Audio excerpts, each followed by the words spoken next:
So here's what we want to try and do today. By the end of this presentation, we want to talk about the evolutionary role of gastric acid. We'd like you to understand that. Understand the frequency with which long-term use of PPIs contributes to polypharmacy in the elderly. Understand the indications and duration of treatment that's recommended, but also understand the potential problems associated with long-term use. Furthermore, to understand how rebound symptoms can contribute to the long-term prescription of PPIs. So those are kind of our goals for the session. Next one.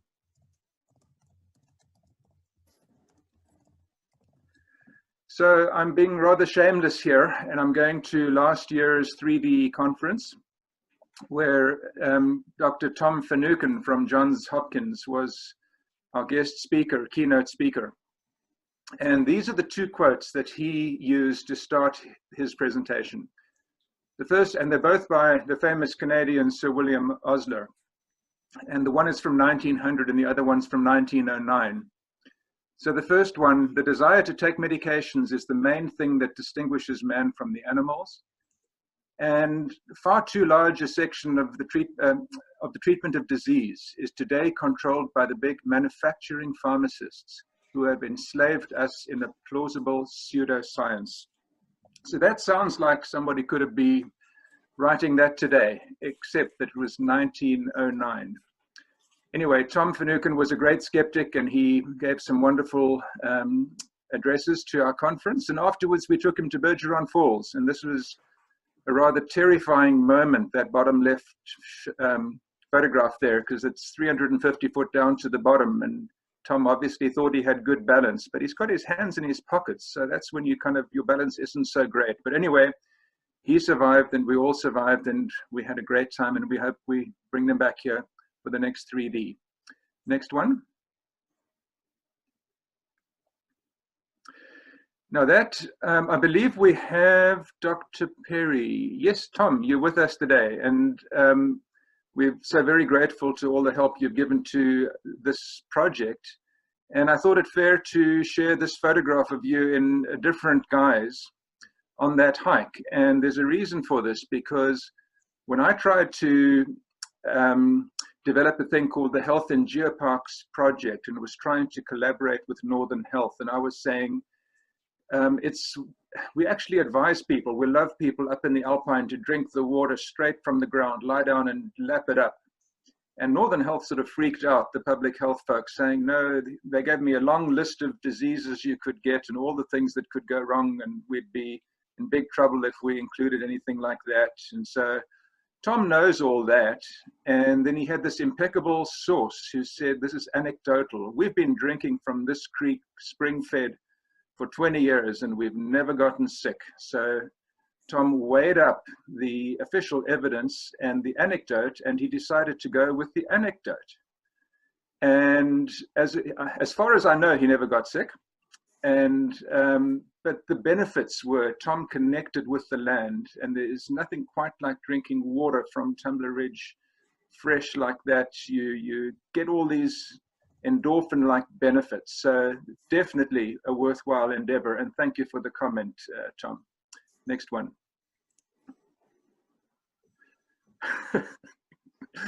Anyway, so what are we trying to do today? We're going to look first at the evolutionary biology. And my opinion is that just about everything should start with evolutionary biology. We should be learning that in first year rather than anatomy or physiology or anything else. So gastric secretion of hydrochloric acid is common to just about all vertebrates: fish, frogs, reptiles, birds, mammals. And it seems that this evolved about 350 million years ago. That's way before the age of the dinosaurs. And the similarity of this mechanism across all these classes of vertebrates, it suggests that there's a major advantage for evolution and for selection, but we don't quite know what. But there has to be something to explain this. Next one. So we don't fully understand it. There has to be some evolutionary advantage, and it's possible And there's a reference there at the bottom. It's possible that acid acts as a kind of filter against harmful ingested microbes, but can't really be sure. But there's something there that we just clearly don't fully understand. Next one. So many people on PPIs have not been scoped, and they've just got heartburn, water brash, things like that, dyspepsia maybe, and now for the last 10, 20 years, that's called GERD, gastroesophageal reflux disease. If you're living in England, it's GORD, because they don't put, they put an O at the beginning of the esophagus. GORD is maybe a more Canadian term than GERD, but we call it GERD here. And so the basic thing is if it's in capitals and it's got this important looking abbreviation and it ends with D, which is for disease, this thing has to be really significant and important. Obviously, I'm being cynical, but there's truth to that. That's how we look at things and how we interpret things and how our patients do as well. Next one. So PPIs, they were introduced in 1988, increasing use for the past 35 plus years, thereabouts. So if you do the math, gastric acid's been around for 350 million years, PPIs for 35 years. So for the last 0.0000001% of the time that gastric acid has been around on Earth, it seems okay that we just shut it down, not in the short term, but in the long term, while we don't understand what it's there for, what its purpose is, and we don't appreciate what harm we may be doing. That's my synopsis. So the question is, why are we doing this? And is the answer as simple as, well, because we can? Why do we climb mountains? Because they're there. Why do we shut down gastric acid? Because we can. And if that is the answer, I'm just going to suggest that's not a good answer. We have to do better than that. There has to be more logic to it than that. Next one. So bringing this closer to home now, in BC, between 2000 and 2018, the population grew by 20%, but PPI use went up by 257%, playing a different level. And so she's analyzed what's going on in the South Piece, and clearly PPIs are the second most commonly prescribed class after statins in individuals over 65 identified to have polypharmacy, and that is more than 5 or more medications, in the 6-month period ending in March of this year in our 3 communities, Chetwynd, Dawson Creek, and Tumbler Ridge. So this is not just out there somewhere, this is a local and regional issue for all of us. Next one. So I'd like you just to think of this from the perspective of the patient, but also from the perspective of the drug company, the manufacturing company. So this is, if you think about it, PPIs, I call it the perfect drug for the perfect storm. So you've got heartburn, it's not fun, it doesn't feel good. You take this stuff, it works within a day or two, you feel wonderful. You're not aware that there's any downside, you just feel good, your symptoms are gone, you think this is incredible, and you're not aware of the potential harms. And then if you stop taking it, just a few days after you stop, your symptoms come back, and they are worse than ever. So you think, my goodness, I really do need it. So if this was you, wouldn't you want to stay on this drug forever, and wouldn't you maybe ask your family doc just to keep on prescribing it? From the pharmaceutical perspective, from the drug company perspective, it's the perfect drug because people want to be on it forever. So with that, we're going to go to the next slide, and I'm going to hand over to Charissa for some further commentary. Hi, everybody.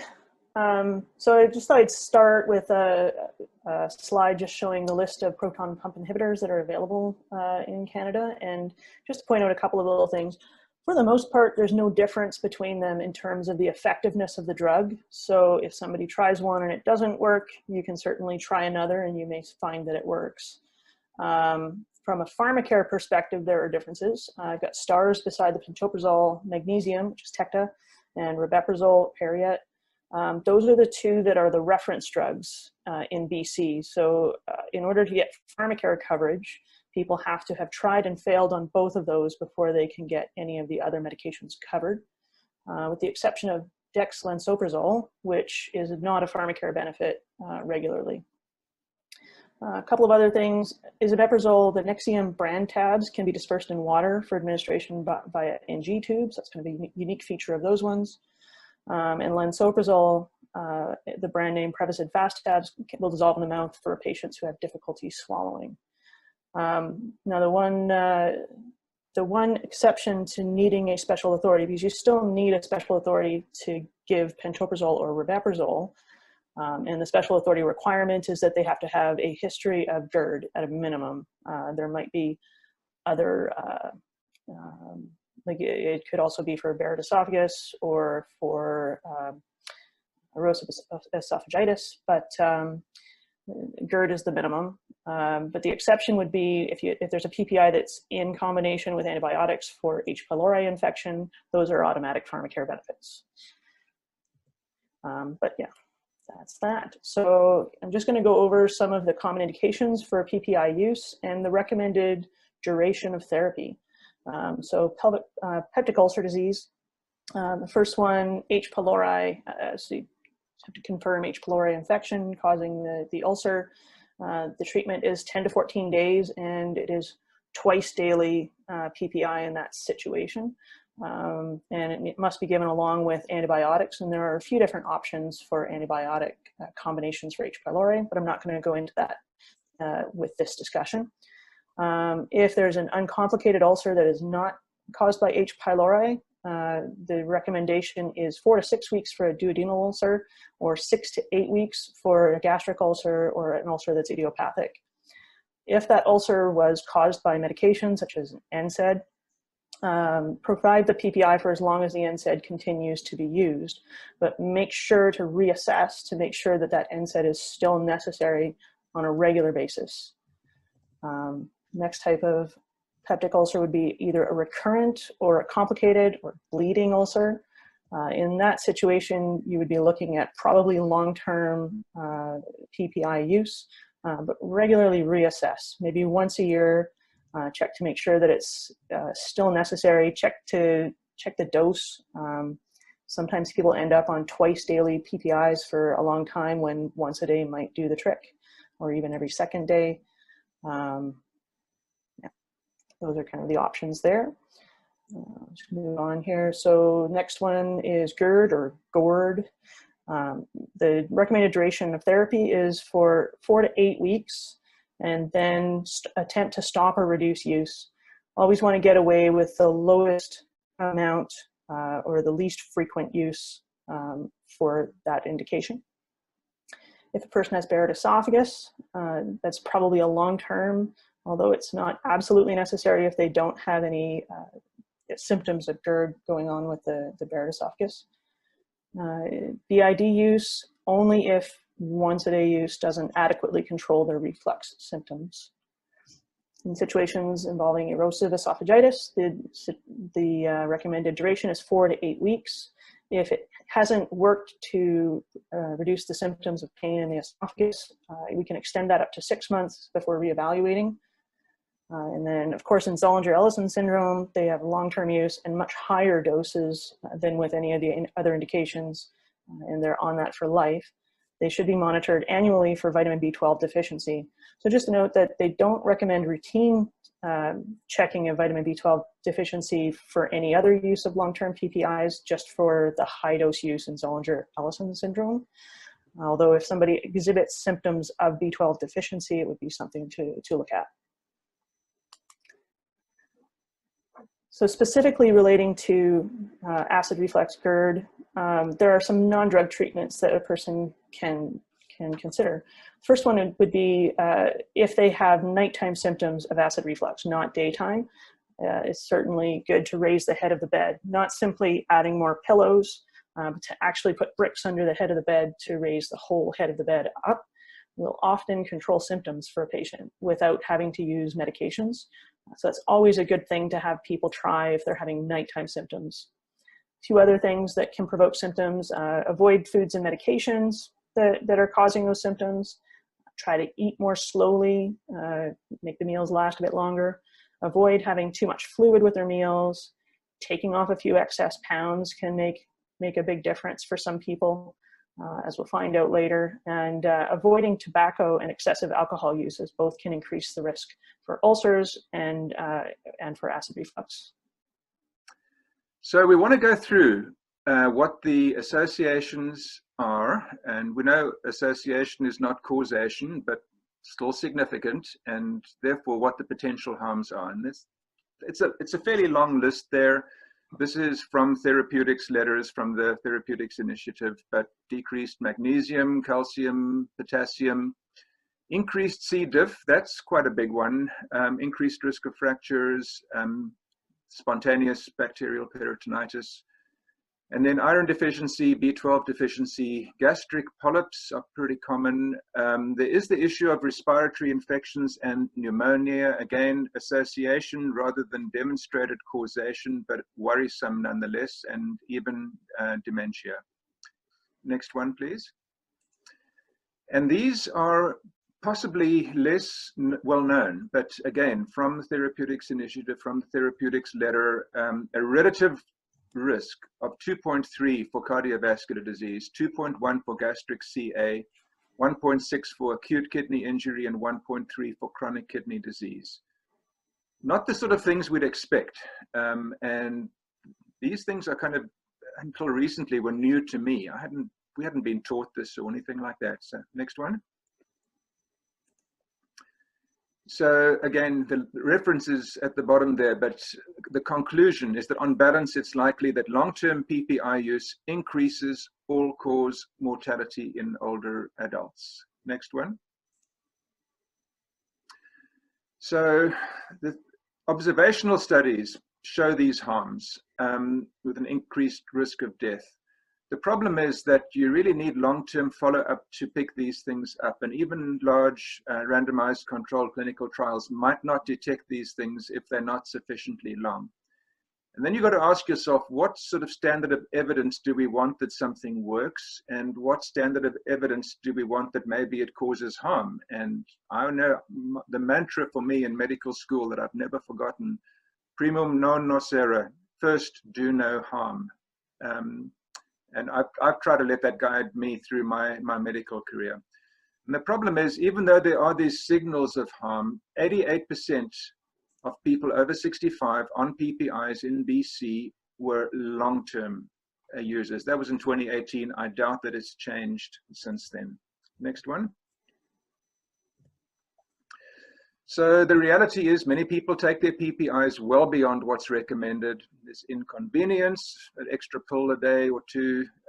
There's cost, there's potential for harms. So what can we do? We don't want to prescribe or renew PPIs without knowing why we're doing it and what we're doing. What's the goal? What's the indication? What are we trying to do? A really good habit, and I think the pharmacists here will agree, write the indication if you're the prescribing doc, write the duration of therapy. So this appears on the label. And then after 4 weeks, whatever, consider deprescribing. And a little bit later, we're going to go through how you would actually do that. You know, when symptoms are gone, how are we going to try and get these folks off these meds? Next one. So the top point is really what we're doing today. We're conveying to health professionals this increase in mortality, and because we need to know this. And the fact is that we as clinicians working with our patients, we can reverse this relentless expansion of long-term PPI exposure. We've got to talk to our patients, we've got to review the indications, tell our patients about the potential harms as well as the benefits, and come to reasonable decisions. Next one. Okay, so we have 2 cases to present. So this is our first one. So I called it case number 1. Thought I'd think outside the box. So our first case is a 66-year-old female. She lives independently, but requires a scooter for mobility outside of her home due to leg pain. She had complex medical history, dyslipidemia, type 2 diabetes, GERD, essential tremor, polyneuropathy, history of anxiety, and possible sleep apnea and possible COPD. She had quite a number of allergies: ranitidine, penicillin, ciprofloxacin, metformin, and tetracycline. And some of the significant things that had happened in the last year to 2 years was that she had lost quite a bit of weight, 70 pounds. She had quit smoking earlier this year, and she'd had some medications discontinued in the previous 6 months, including diltiazem, which she took short-term for esophageal spasm. She'd been on glyburide for her diabetes, she'd been on primidone for essential tremor, and she had been on ramipril for hypertension. So I'm just going to show the next slide, which lists the medications that she was on when we saw her. So for cardiovascular meds, she was on Crestor 20 milligrams once a day. She was taking aspirin 81 milligrams once a day. And she was taking furosemide 20 milligram tablets once or twice per day as needed for swelling in her legs. She was also using Spiriva for COPD. She had lorazepam 0.5 milligram sublingual tablets. She was not taking them very often for anxiety, seemed to be about 2 per week on average, based on her history of picking up refills. She had been taking rabeprazole 20 milligrams for acid reflux. She had recently been prescribed pentoxifylline 400 milligrams 3 times a day for a venous leg ulcer. She was not able to tolerate that dose and was only taking it once a day. She had psoriasis and was using mometasone 0.1% ointment once or twice a day as needed. And she was on a couple of supplements, vitamin D 10,000 units once a week, along with calcium 500 milligrams once a day, which she had just started recently. So the question is, what should we do with this PPI? Does anybody want to chime in and take a stab? I'll put her medication list back up again. Consume it. Yes, that was our thought. So weight loss intentional or unintentional? The weight loss was intentional. She had endeavored to improve her diet significantly and was trying to get some exercise. She was struggling with the exercise because of the pain in her legs, but she still managed to lose 70 pounds over the course of 2 years. That's pretty good. So I would try to reduce her rabeprazole to be every second day and slowly wean her off. Might give her digestive enzymes and maybe marshmallow root extract and see how she does with weaning off.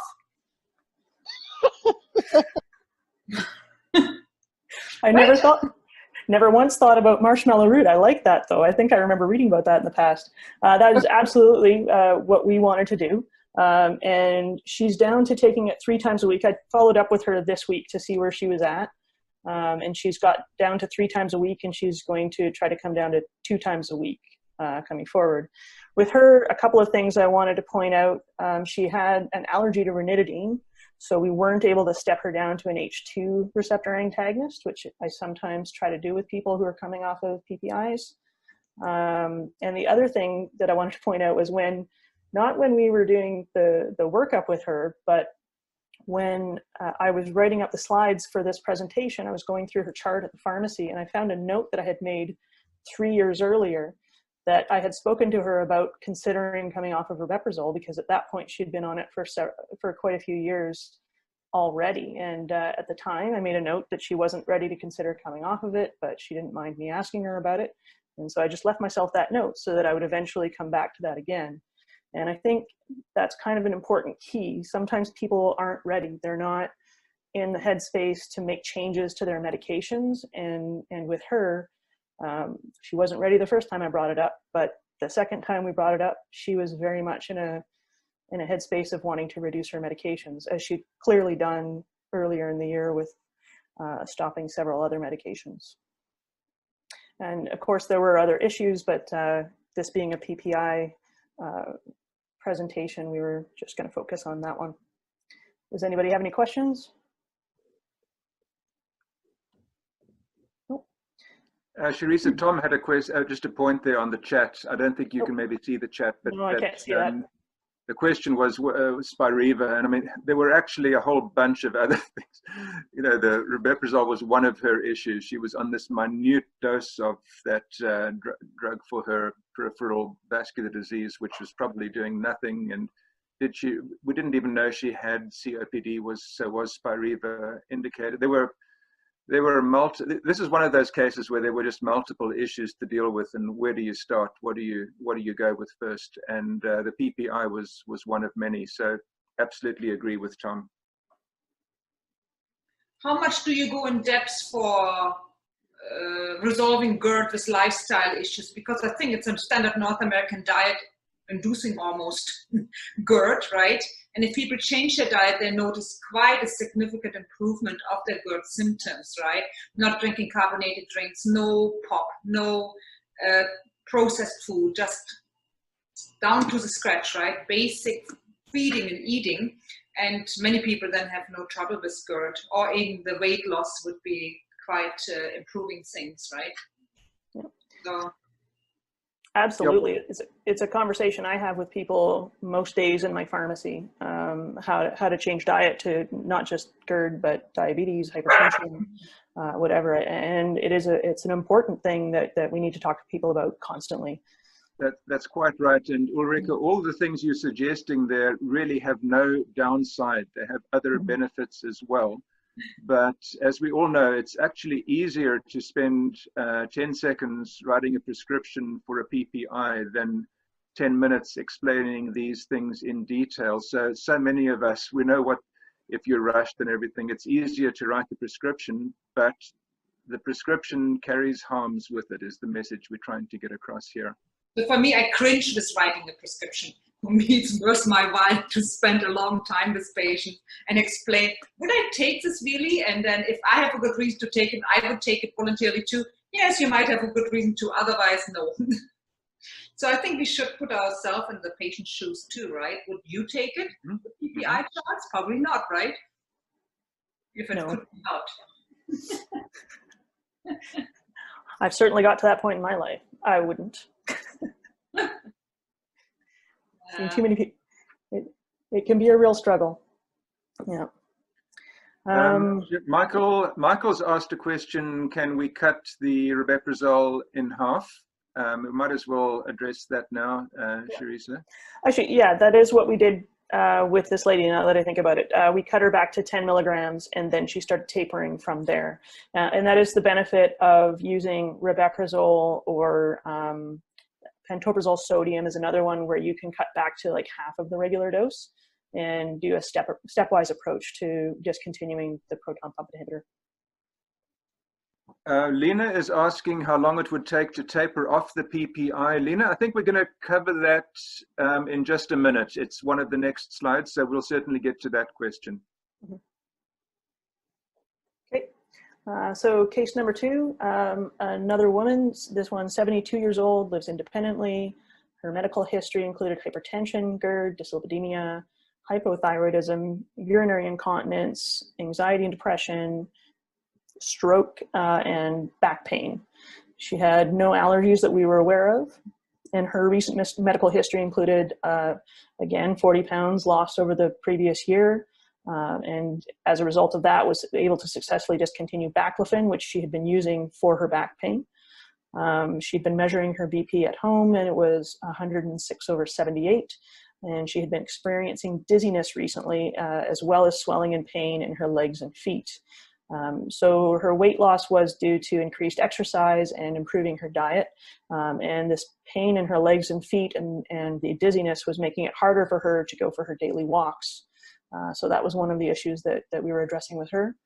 The other thing was that she had tried to discontinue pregabalin abruptly and experienced worsening depression with suicidal ideation, leading to hospitalization about a month prior to us seeing her. And I think she had gone after the pregabalin because she had been taking it for back pain, and because her back pain was so much improved and she had gotten rid of the baclofen, that was kind of her next one. But it didn't go well, and she was back on the pregabalin when we saw her. Now, the main complaint, and I wanted to put this up here specifically because it was something that she said to us in the appointment. It kind of gets down to the crux of what we're trying to do with this project. She told us that she'd taken her mother to her doctor's appointment when she was about 80 and saw that she was on 12 medications, and she swore that would never happen to her. And yet here she is, and this is the list of medications that she's on. So she was taking 3 separate medications for hypertension: amlodipine 2.5 milligrams a day, candesartan 16 milligrams a day, along with hydrochlorothiazide 25 milligrams a day. She was taking a couple of medications for CV protection after the stroke: aspirin 81 milligrams and Crestor 40 milligrams a day. She was on oxybutynin. She was taking 5 milligrams in the morning for urinary incontinence.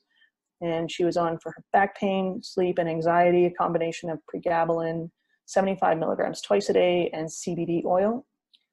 She was taking a couple of medications specifically for sleep, zopiclone 7.5 milligrams and loxapine 5 milligrams, which had been started very recently. And she had been on pantoprazole 40 milligrams for GERD for quite a few years, and levothyroxine for her hypothyroid condition. So again, what do we do with this PPI? I think you cannot just address the PPI. You have to address the whole medication list. Her 4 risks, like oxybutynin in that age with that low blood pressure is a big alarm bell. And then, reduce her antihypertensive, and then her PPI. Again, she had significant weight loss. She's highly motivated. Would be probably easy to wean her off and give her some dietary hints. But the rest of the list needs to be cleaned up. It's pretty. Absolutely. Yeah, you hit the nail right on the head.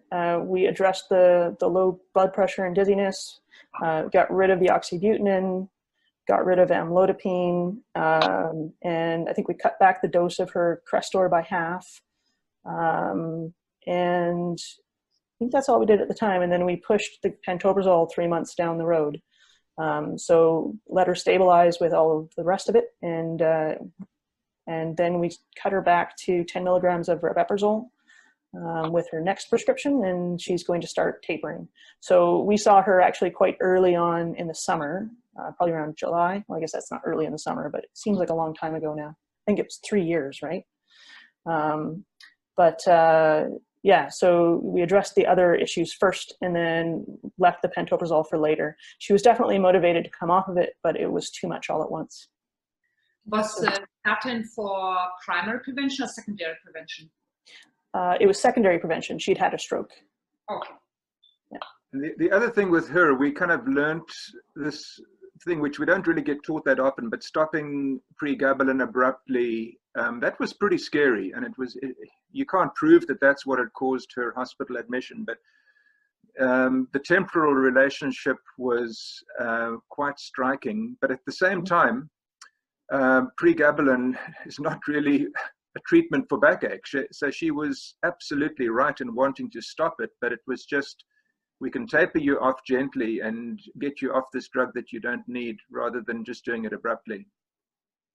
Yeah. The loxapine was also discontinued, you said, right? And zopiclone? Those were, we didn't touch those ones because they had just been started. This was like within weeks of her being discharged from the hospital. And so we did. Not a good choice. A CBD oil I like better on the list for sleep promotion, and that's a zopiclone not great either, right? No. Yeah, and the loxapine was actually started in the hospital when she was admitted with this psychotic episode of whatever happened, but that's going to be contributing to some of her other symptoms as well, and the orthostatic hypotension. So in the long term, that's not a long-term drug. Mm-hmm. I will say, like, I've seen her many times since then, and she has been doing very well with the changes that we've made so far, and is very motivated to try to eliminate more. So I think the next step will be those sleep aids, and we'll taper off of those because that can be complicated to try to come off of them suddenly. But yeah, but she's definitely in the right frame of mind, and that's half the battle. Charissa, question from Dr. Marlett. Where is she obtaining the CBD oil, and how does she know the dose? That's a good question. I don't actually know the answer to that. We don't deal with it through our pharmacy here. She had 2 different products that she was using. I never did actually see them, but she said one she was using for sleep and one she was using for the back pain. I think that the back pain one was, if I recall, topical, something that she was applying to her back, but I'm not positive about that. But I don't think, I'm pretty sure that she was getting it through like one of the online dispensaries rather than the recreational in the community dispensaries. Seems like from the States you get sometimes better quality products, like even hemp-based ones, CBD oil 99%, but seem to be working quite well. That what you can get in the dispensary. Yeah. Another comment from Dr. Marlett, maybe the CBD oil contributed to the psychosis. I think that's a fair point. Ah. Yeah, I think she'd been on it for a while. I don't think that was something new, but like in combination. In combination, yeah. Yeah. For sure. Any other questions, comments? So we just have a few takeaways that we wanted to point out after the cases. So it's really important to periodically reassess to make sure that there is a continued need for PPI. Has a risk side? Has somebody had they quit smoking? Were they taking an NSAID long term and now they've stopped? Were they an excessive alcohol user who now has discontinued that or reduced their intake? Always make sure that there's still a need and try to reduce at least to the lowest effective dose when the drug can't be eliminated. And that can include taking it intermittently. So there are some situations where people will take it every second day or every third day, or they'll take it only when they have symptoms for a few days here and there. I have a few people who are doing it that way. They'll get 30 tablets and come back a year and a half later looking for some more. And I don't fully understand how that works because it takes a day or two for the PPI to start to work, pharmacologically speaking, but it seems to work for some people. I certainly recommend using an H2 receptor antagonist for intermittent use more than a PPI because I think they work faster. Yeah, so just carrying on from what Charissa mentioned there, and I know Michael, Dr. Halderson was saying to me a few days ago, how do you do it? Because you try and stop these PPIs and they get this rebound. And I don't know how accurate we are, but Charissa and I just, we sort of create this image of, your body enjoys producing hydrochloric acid, and here we've shut it down, and your body is frustrated because it can't produce this acid for all this time. And then all of a sudden we remove the PPI and your body just goes into overdrive producing. It's so happy because it can produce all this acid again. And it's probably not quite that simple, but patients get that and they understand that, okay, so that's the rebound. It doesn't really mean that I need the drug. It's just my body is playing tricks with me or my body is happy, whatever. However you want to explain that, because it's this rebound phenomenon that gets us into this trap of continuing and re-prescribing rather than de-prescribing. So this is the slide that addresses Lena's question as well, and how long is it going to take? So the first thing is to talk to your patient and to get this conversation going, what the benefits are, what the harms are, why we think it's not a good idea for everyone to continue these drugs forever. So the simplest way to start off is by tapering, and you can decrease the dose. Charissa has mentioned, which can be cut, etc. But even some of the other ones, if you split it and just have it with a big drink of water or something, it gets into your lower gut reasonably quickly, so you can probably do that. And then we've mentioned this thing of intermittent dosing. So start going to every second day and then every third day. And then Charissa mentioned, yeah, sometimes it does take a day or two for it to work. But some people find that they can do this on-demand dosing. So they take it once a week or once a month or whatever. They begin to feel their symptoms coming on and they take some and they feel better for a day or two. And then for the next month, they're on nothing at all. We've mentioned antacids or things like ranitidine. We've used cimetidine as well. We've actually run into some troubles with gynecomastia or painful breasts in men. So we are aware that cimetidine has that and ranitidine doesn't. So we kind of go with ranitidine if we can, but even that is not long-term. And again, while we are de-prescribing, we are advocating the non-drug treatments. It just beats me how we can have a thing like getting gravity on your side, like raising the head of your bed with bricks.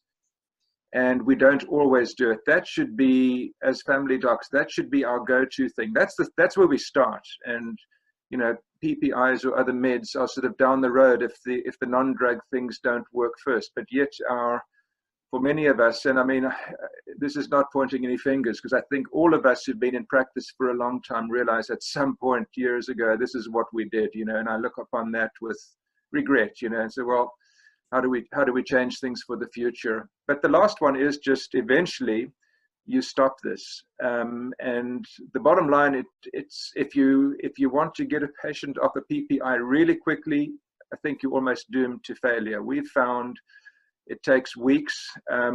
It might take a month or 2 or 3. And so you've got to have your mind set on that. It's a sort of a medium-term goal. It's not going to be a year or 2, but it's going to probably be a month or 2 to get folks off. But the goal is certainly for the majority of these folks, get them to stop the